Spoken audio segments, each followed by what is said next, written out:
Hello again, everyone, and thank you so much for joining me here at Underneath Her Skin. If you've been watching my latest videos, you know that I have two lovely, dope people here with me, the Campbells, here again. And we're here talking about a condition that Nyoka has been dealing with since she was a child and has recently learned about what it's called. It's MRKH. She will definitely tell you the name of that and how it has affected her thus far. So thank you guys again for joining me. Please, again, introduce yourselves and let our audience know what you've been dealing with or what your condition is called. Sure, it's a pleasure. I'm Nyoka Kelly-Campbell and my husband. I'm Reggie from Reggie T Plus on YouTube. Please like and subscribe to yes, subscribe to Cali Fiscal as well. But MRKH for short stands for the Mayer-Rokitansky-Küster-Hauser syndrome. I normally just say Mayer-Rokitansky syndrome. It's basically a disease that affects 1 in 5,000 women that has an underdeveloped reproductive system. That underdeveloped reproductive system can consist of having no cervix, a small uterus, no vagina, or a small vagina or no upper vagina. It can also affect your spinal cords, your kidney. There are basically two types, type 1 and type 2. Type 2 more severe. That has to do with your spine as well as your kidneys. And I'm sure there are other aspects with regards to the different types, but that's basically what I have researched so far. Awesome. And just one thing as well, you do not see monthly periods, right? Correct. I don't see my monthly periods. I do have, one thing I forgot to mention, I do have the monthly pains. So I have been on birth control since I was, I think, 13. Mm-hmm. And because the pills that I take, the levels of the medication, it's not a lot. So I'm still on those pills that I've been taking since I was 14. So I always get my pills from Jamaica. I've never taken a birth control pill here in the US. And my doctors do recommend that I stick to that. Okay. The issue is if I should stop taking those pills, let's say with it for a day or two, instantly I have those monthly pains. I would have vomiting and it's severe pain. So I have to take it constantly. You know, normally a woman, they would be on a birth control for 21 days, then they would break for 7 days to see the menstrual cycle. Yeah. I cannot do that. I have to take it constantly. As soon as I'm through with one pack, I start the next pack, you know, in order to eliminate this pain that I normally feel every month. Hopefully, probably that will change when I go into menopause. I don't know. You're far away from that. But yeah, so that's what I failed to mention, you know, in the last 2 videos. So yeah. No problem. So it's having all the symptoms that comes with what you would feel like when you're getting your menstrual, but not having your menstrual. And that's just another challenge that you have to face living with MRKH, right? Yeah. Certainly. But I know that you guys mentioned in the last 2 videos how you met, what your desires are. And I know that you guys both would definitely love to have a child of your own. And, you know, you mentioned that your ovaries are what? They are perfect. They are perfect. Condition. Yes, they're in perfect condition. So all hope is not lost, okay? So I want you to share with our viewers today, what are your plans? What have you guys learned? What are you trying to do in order to make your family or your dream family, you want to extend it? What are your plans? What have you guys learned about that in order to do that? So currently we did an IVF procedure in 2016, and we were able to create 3 embryos, 3 girls, according to the doctor. So we currently have those embryos in the freezer, as they would say. The issue is funding for the entire surrogacy procedure, because a surrogacy procedure can cost over, it costs over $100,000. It can range between $100,000 to $130,000. It depends. For the So surrogacy. for the surrogacy, And yes. that's basically would include the female, the surrogate, the lawyer fees and medical expenses. Yeah, the agency fees, yeah, and everything. And Before also you- paying that surrogate, as he's mentioned, yeah. yeah, so before you go, the eggs that you have, are you guys paying for that now? Is it like monthly? How does that work? That's an added cost, no? Yeah, that's an added cost. We're currently paying a yearly fee, having it stored at at a facility. So yeah, it's not that costly to store the eggs. It's just like Okay. a one-time yearly fee. But yeah, we're currently paying that fee. Okay. What we have done so far is we have created a GoFundMe page called Campbell's Dream Family Dash Surrogate Campaign. You know, Nicolene will also provide the link for All you the information, in case your heart desires to, you know, support us. You know, you can support us through that way. So it's called the Campbell's Dream Family Surrogate Campaign. And our goal is to at least reach 130,000. Now, our surrogate procedure can cost less than that. So my hope is if once we reach that goal and we pay for our procedure, any funds or money that's left back, my hope is to use that fund with the hopes of starting a non-for-profit that will help other women that are with MRKH or just have infertility issues in general. So that's my ultimate goal. But what I must say, we started this campaign in, I believe it's in 2016, but it wasn't active for 3 years. Because we had, you know, so many things were happening in life, this and that. So, you know, you have to share the links, you have to share it on your social media page with your family and with your friends. So yes. a lot of things took toll. So we didn't really, you know, follow up on, you know, sharing the link to our family and friends. But what I must say is that we're thankful for the donations that we have received so far. I believe through the page, we have received $2,000. Separate and apart from the campaign itself, we have received funds from family and friends directly, you know, that was Towards your goal. Yeah. So, and what we've done is, you know, in order to increase our chances of reaching our goal sooner than later, we have used those funds and we have invested it in a pool of assets that are basically guaranteed to get you some return. So instead of Added just interest. instead of having it in a regular savings account that just only gives you 0.02%, which is really Some nothing. pennies. Right. We decided to open an investment account so that it can grow over time. But we are far, far, far away from our goal. So we're still saving. We're putting plans into place with regards to, because I provide financial coaching for individuals. So with regards to that, in becoming financially independent and putting, setting aside a goal that we can reach our ultimate goal sooner than later. So we're putting plans into place so that we can reach that goal.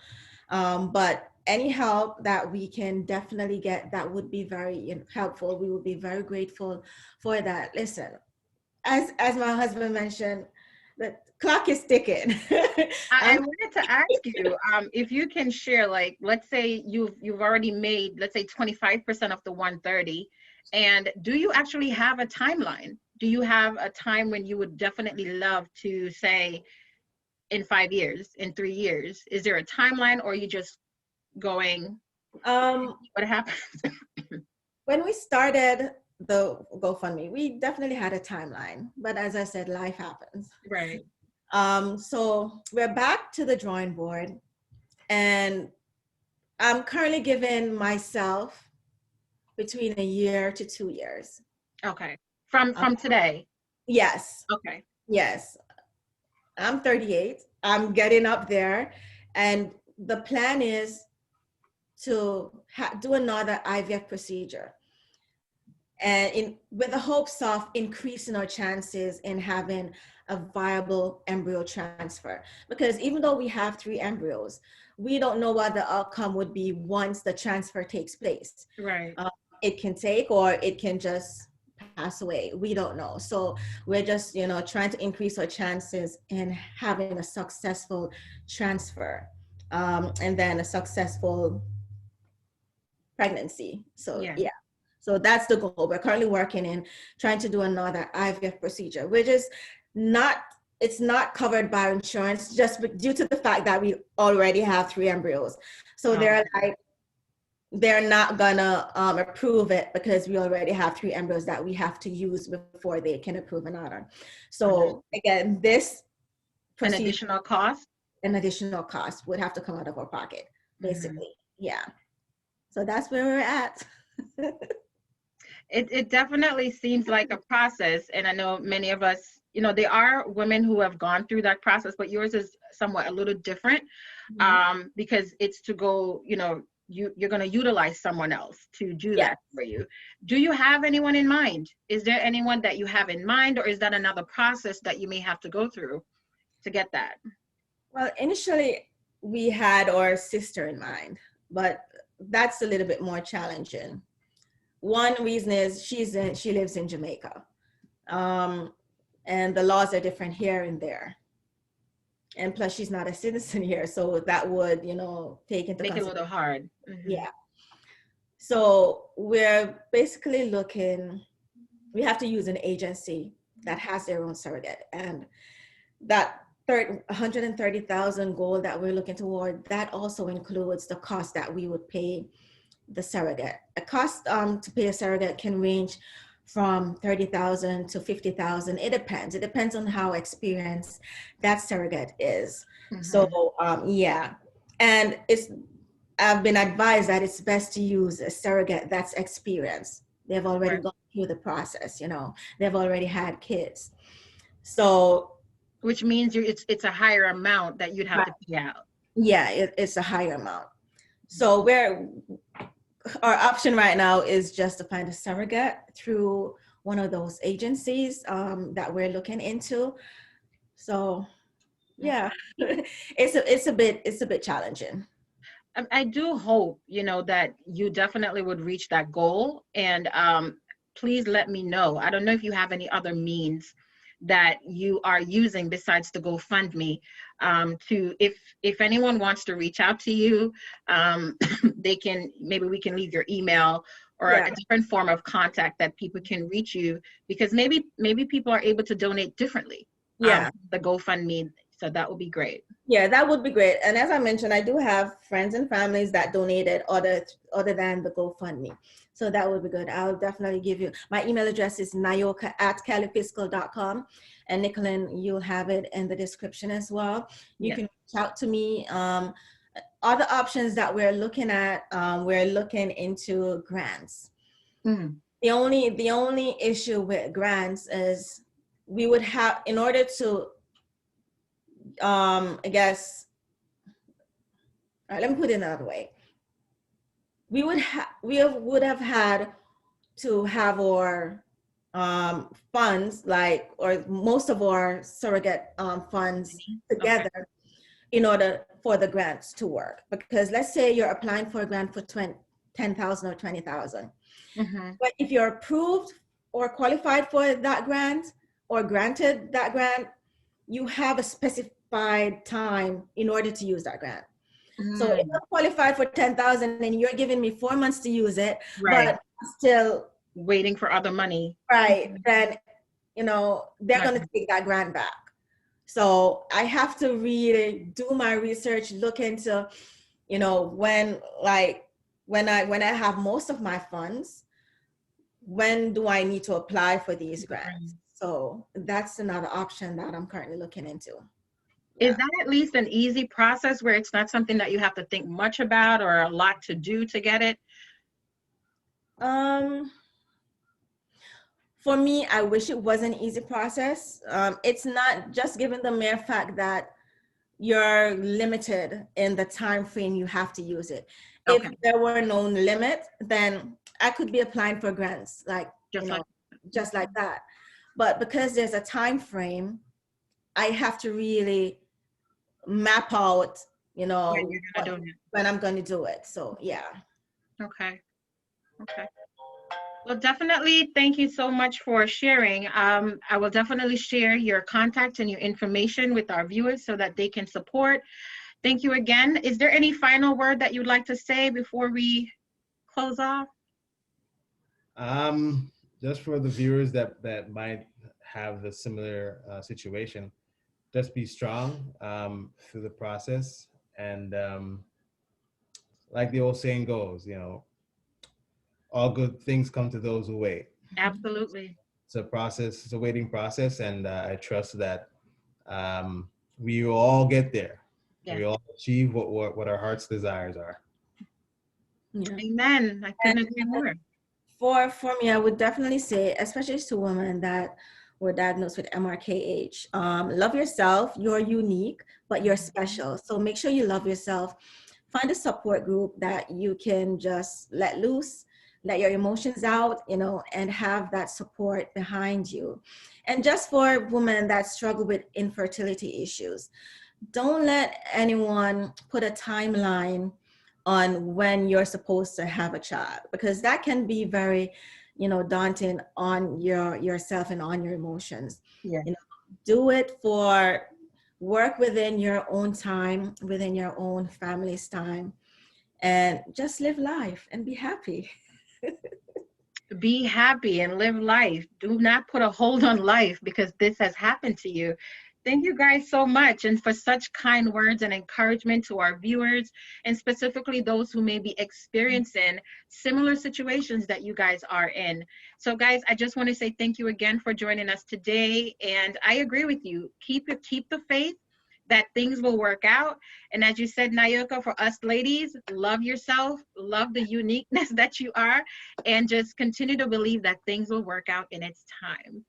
Thank you guys so much. And again, for those who have watched us till the end, thank you so much for continuing on this journey with us. Please don't forget to like, share, and subscribe. And I will definitely link information in that you can contact Nyoka and Reggie. If you would like to support them in any way, I will definitely link all their information in the description box. Please definitely leave us a comment if you would like to share your own story about something that you have been struggling with so that we can support each other. Again, thank you for joining us here at Underneath Her Skin, and I will see you in the next video. Bye-bye. Thank you for having us. You're welcome. Thank you for being here. Bye. Bye.